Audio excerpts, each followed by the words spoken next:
تحل علينا بركاته ونعمته الآن وفي أعضاء الظهور كلها آمين. Nous avons entendu ensemble une histoire de courage, une histoire d'un vrai repentir présentée par cette femme pécheresse dans la maison du pharisien devant le Christ. Saint Évrahim le Syrien a écrit une homélie pour admirer les sentiments de cette femme et comment elle a réussi ce grand challenge pour arriver devant le Christ.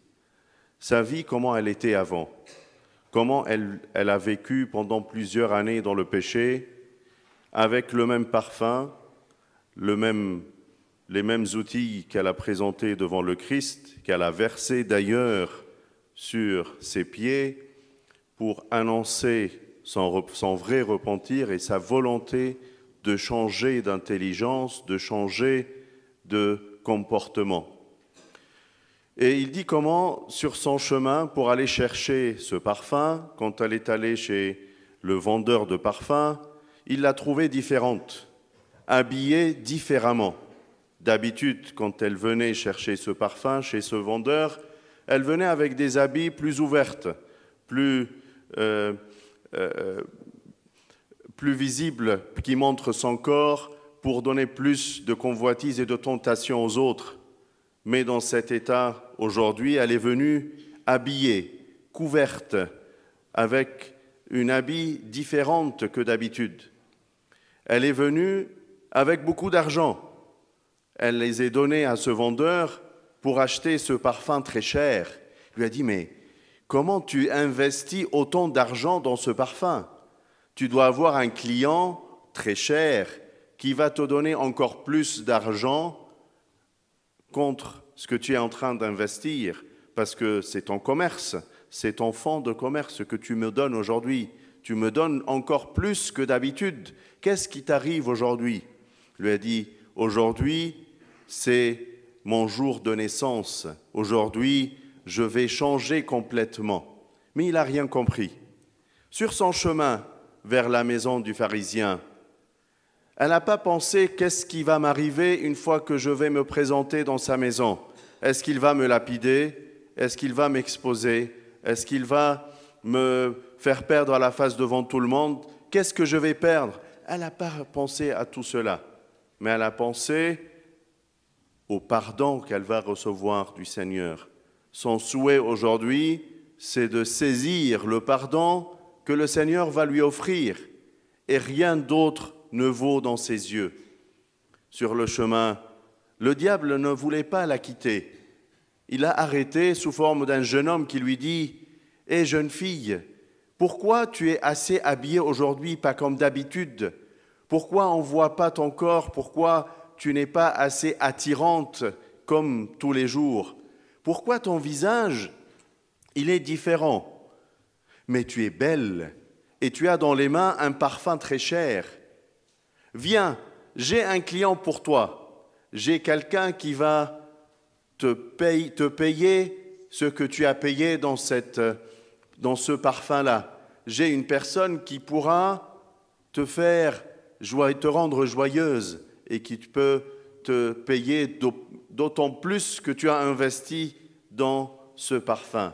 Elle lui a dit, mais attends, moi, mon ami, mon amour m'attend aujourd'hui. J'ai un rendez-vous que je ne peux pas perdre. J'ai un chemin à traverser et j'ai un rendez-vous très important que je vais avoir aujourd'hui. Et elle a poussé toutes les tentations qu'elle a pu avoir sur le chemin qui peuvent lui faire changer la vie.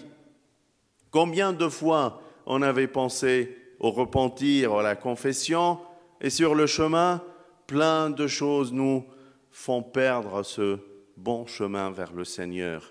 Vous savez, dans la prière d'adoration à la fin de la messe, le prêtre, il dit à voix basse, « Détourne de nous les raisons qui conduisent au péché. » Je dois prier le Seigneur afin qu'il détourne de moi les raisons qui me conduisent au péché. C'est ce qu'elle a fait. Elle a réussi sur le chemin de détourner, d'écarter toutes les tentations qui peuvent la détourner du chemin de son salut. Elle est arrivée dans la maison de Simon le pharisien. Elle est arrivée, mais elle n'a pas regardé la foule présente. Elle n'a pas perdu son objectif. Elle n'a visé que le Christ. Elle est rentrée de la porte, elle n'a regardé que le Christ présent dans la maison. Si jamais elle avait regardé Simon le pharisien ou la foule, les invités qui étaient dans sa maison, mais quel sentiment elle a pu avoir dans son cœur? Elle aurait pu avoir peur, craindre, tourner et partir et ne pas avancer. Mais elle avait tellement la concentration sur son péché, son repentir, sa rencontre avec le Christ, qu'elle est avancée vers ses pieds avec humilité, avec reconnaissance que je ne suis pas digne de m'approcher de ce Messie, de ce grand prophète présent dans la maison du pharisien, et avec plein d'humilité, elle a versé le parfum sur les pieds de cet homme-là, de Jésus. Un geste dans lequel elle a vraiment versé sous ses pieds, sur ses pieds, tous les sentiments de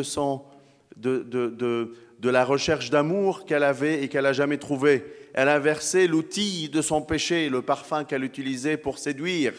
Elle l'a versé sur les pieds du Seigneur. Elle a tout donné sous ses pieds. Est-ce que tu arrives toi aussi, quand tu rentres dans l'église, de viser le Christ tout seul et ne pas regarder la foule qui est présente? Est-ce que tu arrives avec la volonté de verser sous sa croix tous les éléments qui peuvent te mettre sur le chemin du péché? Quels sont tes sentiments aujourd'hui? Est-ce que tu as les sentiments de cette femme qui vient rencontrer le Messie pour avoir le pardon, le saisir et ne jamais le quitter, de le prendre et ne jamais le lâcher? Par contre, ce pharisien, il a invité le Seigneur pour se vanter, parce qu'il a une grande foule, parce qu'il y a plein de personnes qui le suivent, parce qu'il fait des miracles. C'est quelqu'un qui a du pouvoir. Il n'a vu en le Christ que son pouvoir et la foule qui le suit.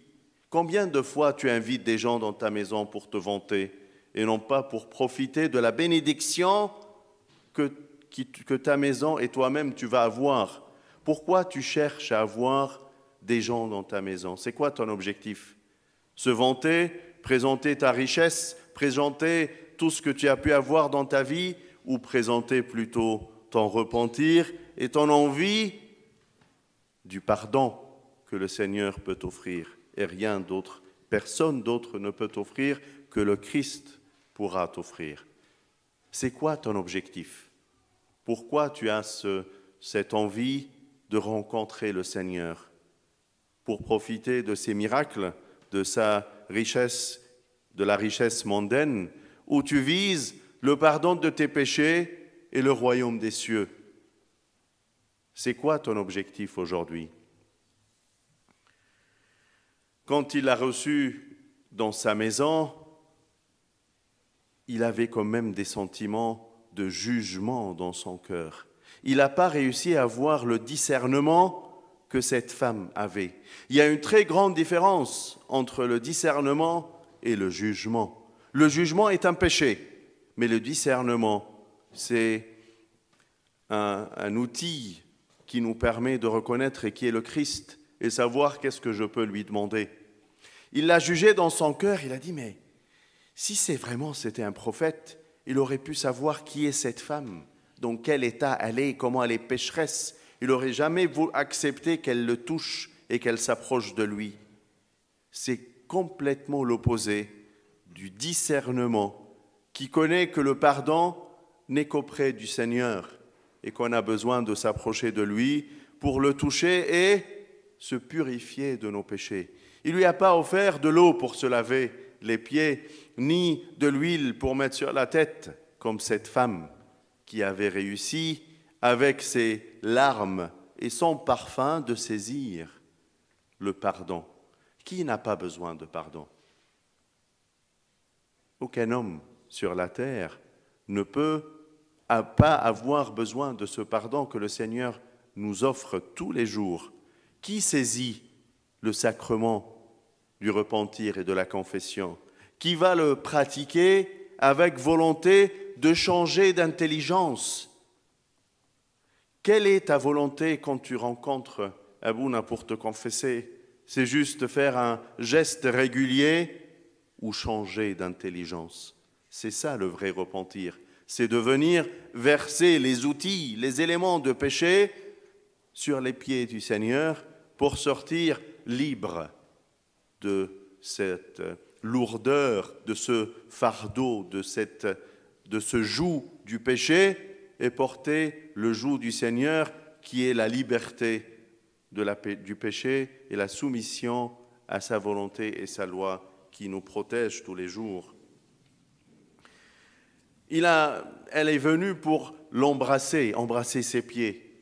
Elle est venue avec un amour, avec un besoin d'amour, et personne d'autre ne pouvait la rassasier. Comme la Samaritaine qui a dit aux Samaritains, « J'ai rencontré un homme qui m'a tout dit, c'est-à-dire qui a reconnu ma faiblesse, qui m'a dit dont je ressens dans mon cœur, qui m'a dit que je cherche et je ne trouve pas, que je suis toujours dans la recherche de l'amour que j'ai jamais trouvé dans ma vie. » C'est un homme qui peut sonder le cœur et te donner vraiment l'amour dont tu as besoin et que personne d'autre ne peut t'offrir.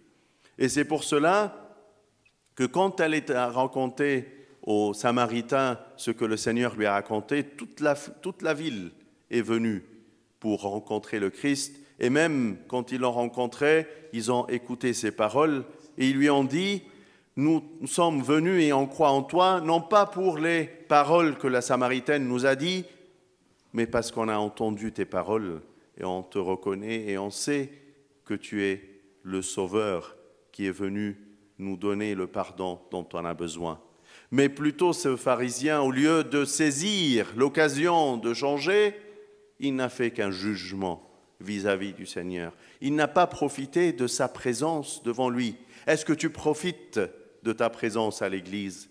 Est-ce que tu profites de ta prière vraiment? Est-ce que tu as les profondeurs de la prière et de la rencontre avec le Seigneur, ou bien tu vis avec lui une relation superficielle? Est-ce que tu es sur les superficies ou tu as une profondeur dans ta relation avec lui? النهارده أحبائي سمعنا مع بعض قصة عن توبة وقصة عن شجاعة امرأة جت في بيت واحد من الفريسيين بهدف واحد إنها تتقابل مع المسيح. وشفنا في القصة دي قمة الشجاعة وقمة مشاعر التوبة اللي بيتكلمنا عنها القديس ماري إفرام السورياني في أحد الميامر اللي بيوصف فيه رحلة المرأة دي من ساعة خروجها من بيتها لغاية ما دخلت بيت سمعان الفريسي، وبيتأمل مشاعر هذه المرأة من ساعة خروجها لغاية ما وصلت وكل الأحداث اللي ممكن تكون مرت بيها في طريقها للحصول على الغفران الكبير اللي حصلت عليه في بيت الفريسي. يقول لك وهي خارجة كانت منظرها مختلف، كانت لابسة هدوم مش كشفة جسدها، هدوم مغطياها مش بتعلن من خلالها عن رغبتها في إنها تصطاد فريسة جديدة لليوم، ولكن بتعلن بيها إنها بتبحث عن الستر وعن الغفران اللي ممكن تحصل عليه. في الطريق بشكلها المختلف، بمشاعرها المختلفة، بزيها المختلف، راحت عشان تشتري طيب كثير الثمن، تشتري عطر غالي جدا. هي متعودة تروح للراجل بتشتري عطور علشان تتجمل وتتزين وتستعد لمقابلة الأشخاص اللي بتتقابل معاهم في الخطية. لكن المرة دي الراجل البياع شاف واحدة امرأة جاية بشكل مختلف، بزي مختلف، بوجه مختلف، كان مستغرب، بتدفع ثمن كبير في قارورة طيب غالية، لكن يا ترى هتعرف تتحصل بزيها وشكلها ده على المبلغ؟ هو متعود تيجي تدفع مبلغ بتجيب أكتر منه. المرة دي بيقول لها أنت شكلك مختلف وبتدفعي مبلغ كبير، أكيد عندك حد هيدفع لك أكتر من المبلغ اللي أنت هتدفعيه النهاردة. قلت له أكيد أنا هاخد أكتر وأضعاف من اللي أنا بدفعه النهاردة، أضعاف وأضعاف فوق الثمن ده أنا هاخده. أنا عندي النهاردة مقابلة مع حد غالي جدا وأغلى من كل سعر أنا ممكن أدفعه في حياتي. خدت الطيب ده وخرجت، وفي الطريق يتقابل معاها عدو الخير في شكل شاب ويوقفها في السكة، يقول لها تعالي انت معاكي إزازة طيب غالية جدا، بس انت شكلك النهاردة مش جاهزة، مش مستعدة، أكيد انت حزينة. أنا عندي جو ومكان يفرحك يبسطك ينقلك للمشاعر الفرح اللي انت متعودة عليها. تعالي تعالي عندي مكان هو ده الفرح الحقيقي. تقول له استنى، أنا الفرح بتاعي مش في الطريق بتاعك، أنا عارفة ومتأكدة أنا رايحة فين والفرح بتاعي موجود فين. وعرفت كده إيه تبعد عنها كل إيه خيالات العدو اللي ممكن تعطلك وانت في طريقك تتقابل مع رب المجد. زي ما كده في صلاة الخضوع للآب في نهاية القداس في الصلوات السرية رب الكاهن يصلي يقول لك اقطع عنا الأسباب التي تسوقنا إلى الخطية. اقطع يا رب عني كده، بصلي علشان كل ما تيجي تجربة أو يجي فكر وحش ربنا يقطع عني كل الأسباب. أصلا لازم أفكر في الأسباب. سهل جدا تسقط على غيرك الخطية، زي ما شفنا المفلوج الحد اللي فات قال له ليس لي إنسان يلقيني في البركة ما تتحرك الماء. أصل الناس، أصل الدنيا، الظروف. طب أنت دورك إيه؟ أنت بتغير من فكرك وعندك توبة حقيقية بتجديد الذهن، ولا عندك بس كده هي حاجة من فوق الوش ماشي في الطريق وخلاص؟ عرفت تتحرر من خيالات ومحاربات العدو في الطريق لأن عندها هدف واضح وظاهر ومتأكدة منه في السكة. أنا عارفة أنا رايحة فين، أنا عايزة أقابل مين. دخلت بيت الفريسي. عارفين لو كانت عينيها زاغت يمين وشمال وكده عينيها وقعت في عين سمعان ده أو في بيت أو حد من اللي موجود في بيته، كانت خدت بعضها وطلعت تجري، كانت هربت. أدخل فين يا عم؟ ده أنا جوه هيرجموني وهيفضحوني وهيقولوا فيا وهيحصل لا لا لا، دي دخلت عينها ثابتة فين؟ على المسيح. زي ما تدخل الكنيسة كده عينك ما تزخش مين جه ومين ما جاش، لا ده أنا جاي عايز أقول له أنا جاي عايز أتكلم معاك، عندي خطايا كتير عايز أحطها تحت رجليك. عينك ما تزخش وانت داخل الكنيسة. لو هي كانت عينها زاغت كانت طلعت تجري، لكن هي دخلت عينها على المسيح، عارفة أنا عايزة إيه النهاردة، عارفة أنا عايزة أتقابل معاه، أنا عايزة أسمع منه كلمة إيه. دخلت بكل اتضاع وبكل يعني معرفة لعدم الاستحقاق، وقربت من رجليه بكل كده يعني خجل، وسكبت الطيب على رجليه. جابت الأداة اللي كانت بتستعملها في الخطية وحطيتها تحت رجليه. أصل أنا كنت بستعمله ده عشان أعمل حاجات غلط، أنا عايز أجيب لك الحاجة دي واسكبها على رجليك عشان مش عايز أعمل كده تاني، أنا عايز أتغير. تيجي تقول له رب أنا الأدوات اللي أنا بستعملها علشان أقع في الخطية عشان أخطئ، أنا عارف أنا بقع إزاي، بيحصل كذا كذا كذا وبعدين بلاقي نفسي وقعت. أنا الأدوات دي مش عايزة أعملها تاني. الأسباب التي تسوقنا إلى الخطية يا رب اقطعها عنا، اقطع عني الأسباب اللي تسوقني للخطية. عايز أنفصل عن أصل في أدوات ما تفتكرش خطية بيجي كده خبط لزق، ده يعني عدو الخير ده فتال حبال، يقعد كده يشتغل معاك زي خيط العنكبوت لما يربطك ويشدك كده تقع، خلصت. خلي بالك، خليك دايما حاطط مثل المرأة دي قدامك، ما تبقاش زي سمعان اللي دعا المرأة دي علشان يتفشخر يتمنظر. أنا جه عندي فلان اللي عنده ناس كتير ماشية وراه وبيعمل معجزات، ده جه البيت عندي، ده أنا أعرف فلان. أكم من المرات تقول أنا أعرف فلان ولا أنبا فلان ولا فلان ولا للمنظرة، لكن هل ماذا تعلمت منه؟ هل بتدعوه في بيتك عشان تاخد بركة حقيقية ولا علشان تتمنظر وتتفشخر وتظهر حاجات مش حقيقية؟ أو حاجات حتى ولو كانت حقيقية تكون من هذا العالم، تكون ملهاش قيمة وملهاش وزن. لكن إنك تاخد البركة الحقيقية ويكون ليك تجديد الذهن، هو ده الحقيقة، هو ده اللي أنا عايزه. أشوف الدنيا بشكل مختلف، هو ده معنى التوبة، أشوف الدنيا بشكل مختلف، بطريقة مختلفة. يبقى حكمي على الأمور مختلف، مش بحكم الأرض لكن بحكم الشهوات السمائية. هي عرفت تعمل ده، ما وقعتش في الفخ بتاع سمعان، ما قالتش في قلبها ده لو كان نبي كان عرف ما هذه المرأة وما حالها أنها خاطئة ما كانش لمسها. دي مشاعر الإدانة. في فرق كبير بين الإفراز والإدانة. ميز، أميز، يكون عندي إفراز عشان أعرف الصح والغلط، همشي في السكة دي مش همشي في السكة دي، هعرف الناس دي مش هعرف الناس دي، لكن ما عنديش إدانة. في فرق كبير جدا بين الإدانة والإفراز. الإفراز نعمة ان انا اعرف الطريق اللي يوديني السماء والطريق اللي ما يودينيش، الناس اللي خالطهم والناس اللي ما خالطهمش، بدون إدانة. هو وقع في الإدانة وما كانش عنده الإفراز بتاعت المرأة دي. الإفراز بتاع المرأة دي خلاه عينيها تقع على المسيح وما تقعش على كل الناس اللي موجودة. هو ده النعمة وهو ده الخطية.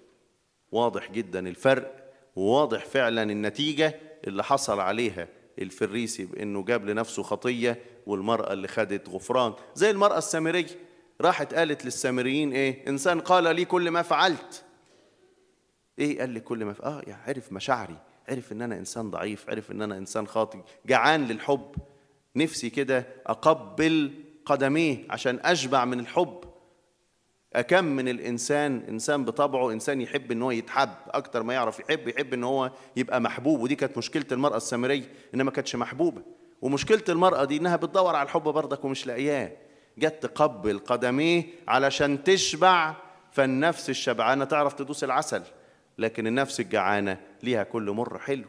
هو ده الفرق، إنها عرفت تشبع فخلاص مش فارق، أنا شبعان، مش فارق معايا عينين الناس وأحكامهم عليا، أنا شبعان بالغفران اللي اداهوني المسيح، مش محتاج حاجة تانية. عشان كده نلاقي المسيح قعد عند السامريين يومين، لأنه جم ورحبوا بيه وفرحوا بيه، لكن خرج من بيت الفريسي. ما كانش له إنه هو مع إنه اتكأ في بيته، لكن خرج بعد كده، ما استفادش من وجوده في بيت. يعني الفريسي ما استفادش من وجود رب المجد في بيته. إيه هدفك؟ هل الهدف واضح؟ هل أنت عارف أنت عايز إيه من المسيح؟ ولا أنت زايغ؟ علاقتك بيه سطحية ولا في عمق أنت بتدور عليه في العلاقة دي؟ هل أنت علاقة كده يعني هو اجتماعيات وحاجات من فوق الوش وهي بتكمل المظهر الخارجي والشكل الاجتماعي، ولا في رغبة حقيقية في تجديد الذهن والتغيير هي اللي بتملك على قلبك وهي اللي بتقدمها قدام ربنا كل مرة بتيجي تقف قدامه؟ اوعى عينك تزوغ، اوعى مشاعرك تتغير، اوعى فكرك يوديك في حتة تانية. خلي هدفك واضح عشان توصل للمغفرة اللي بيها بيتفتح أبواب ملكوت السماء. له كل مجد وكرامة من الآن وإلى الأبد آمين.